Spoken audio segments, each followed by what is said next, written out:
एकजुट होकर समाज को आगे लेकर के जाएं, तो मैं समझता हूँ ये बहुत बड़ी बात होगी। और मैं इस मौके पर ये आपको और कहना चाहूँगा कि अभी कुछ ही समय बाद समाज की जनगणना का कार्य शुरू होने वाला है, और जो जनगणना होगी उसमें हमको एक विशेष बात का ध्यान रखना होगा कि जनगणना के समय हम लोग अपने जाति का जो नाम है उसमें सबसे पहला शब्द जांगड़ लगा के, और आगे आप कुछ भी लगाएं, जांगड़ सुथार लगा दें, जांगड़ और कुछ शर्मा ब्राह्मण जो भी लगाते लगाएं, लेकिन पहला शब्द आप सबकी तरफ से जांगड़ होना चाहिए, ताकि हमारी गिनती एक तरफा हो, हमारा संख्या बल दिखे। उस वक्त आप इस चीज में ना रहिए मैं शर्मा हूँ, मैं पवार हूँ, मैं जोयल हूँ, ये सब नहीं। केवल और केवल एक शब्द पे ध्यान दें, अपनी जांगड़ का, अपनी जाति का पहला शब्द केवल और केवल जांगड़ होना चाहिए। ऐसा हमारी महासभा ने ऐलान किया है कि पूरे देश में हमारी जनगणना एक सूत्र में होगी। इसके लिए आपको प्रयास करना है जिलाध्यक्ष जी, इसके लिए भी आपको ये कार्यक्रम पूरे उदयपुर में चलाना है, और अन्य जिलाध्यक्ष जो यहाँ बैठे हुए हैं मैं उनसे भी आग्रह करूंगा। राजस्थान के अध्यक्ष जी श्री दिनेश जी बाबूलाल जी यहाँ बैठे हैं, वो भी इस पर ध्यान दें कि ये सारे कार्यक्रम आपको आगे बढ़ाने हैं। जनगणना का बड़ा भारी काम है, इसको हमें आगे लेके चलना है। और मैं आप लोगों से ये भी कहना चाहूँगा जिलाध्यक्ष जी कि आप उदयपुर में समाज के बच्चों के लिए एक प्रतिभा सम्मान समारोह निश्चित रूप से आयोजित करें, ताकि हमारे समाज के बच्चे मोटिवेट हो, शिक्षा के प्रति उनमें कंपटीशन पैदा हो और वो आगे बढ़ सकें। मेरा मातृशक्ति से भी निवेदन रहेगा, जो कि आज बहुत बड़ी संख्या में मातृशक्ति यहाँ दिख रही है, मेरा आपसे निवेदन रहेगा कि आज अगर समाज को संस्कारों में कोई ऊंचा उठा सकता है तो वो केवल और केवल आप हैं। आप में वो ताकत है कि हमारे समाज को संस्कारवान बना सकते हैं, उन्नति की राह पे ले जा सकते हैं, हमारे बच्चों में वो भाव पैदा कर सकते हैं जो न केवल वो शैक्षिक दृष्टि से आगे जाएंगे, अपितु वो संस्कारवान बनेंगे। और जो आज समाज में बहुत बड़ी विपदा आ रही है कि हमारे समाज की बच्चियाँ अन्य समाजों की तरफ देखने लगी है और चले जाती हैं, उसको रोकने में भी आप बहुत बड़ी भूमिका निभा सकती हैं, और उसके अंदर हमारे पुरुष वर्ग का सहयोग भी बराबर का चाहिए। तो मैं मातृशक्ति से निवेदन करूंगा कि पुरुष का सहयोग भी आप ही ले सकते हैं। आपसे बड़ा दबाव पुरुष पर कोई नहीं बना सकता।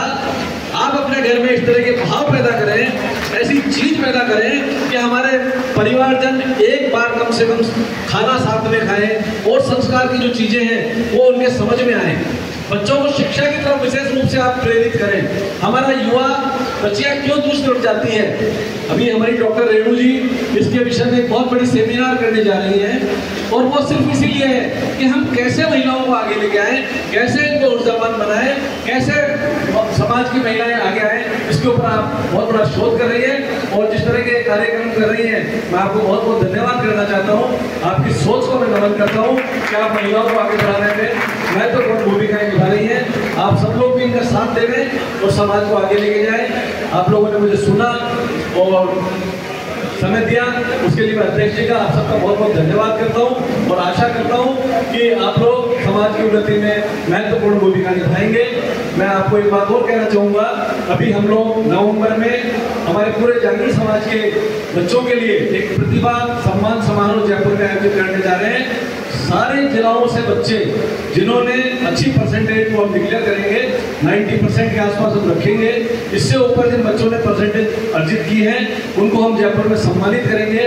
आपके जिलाध्यक्ष जी और आप सब लोग भी अपने प्रतिभावान बच्चों को जयपुर भेजिए। जब जयपुर यहाँ से बच्चे जाते हैं तो न केवल वो मोटिवेट होते हैं, अपितु पीछे जो बच्चे रह जाते हैं उनके मन में भी एक भाव पैदा होता है कि मुझे भी राज्य स्तर पर सम्मानित होना है, मुझे भी आगे बढ़ना है। इस भावना के साथ हम लोग कार्य करें तो समाज आगे जाएगा। अभी कुछ समय पूर्व भी आपने देखा होगा, हमने प्रदेश सभा राजस्थान की ओर से एक बहुत बड़ा बिरला ऑडिटोरियम में मोटिवेशन का वर्कशॉप आयोजित रखा, जिसमें भारी संख्या में 1000 से ऊपर बच्चे राजस्थान से यहाँ से गए, और उन बच्चों को हमारे समाज के कोहिनूर डॉक्टर सवित शर्मा साहब IAS ने बच्चों को मोटिवेट किया।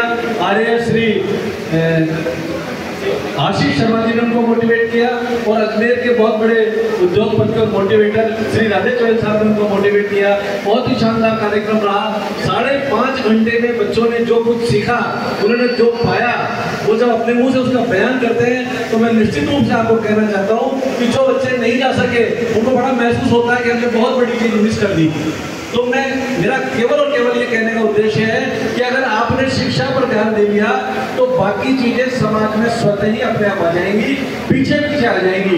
इसलिए हमारे समाज का मोटा फोकस शिक्षा पर होना चाहिए। हमारे समाज का कोई भी बच्चा आर्थिक दृष्टि से अगर कमजोर है तो शिक्षा से वंचित नहीं होना चाहिए। इसके लिए हमें काम करना चाहिए। बहुत बहुत धन्यवाद। जय श्री विश्वकर्मा।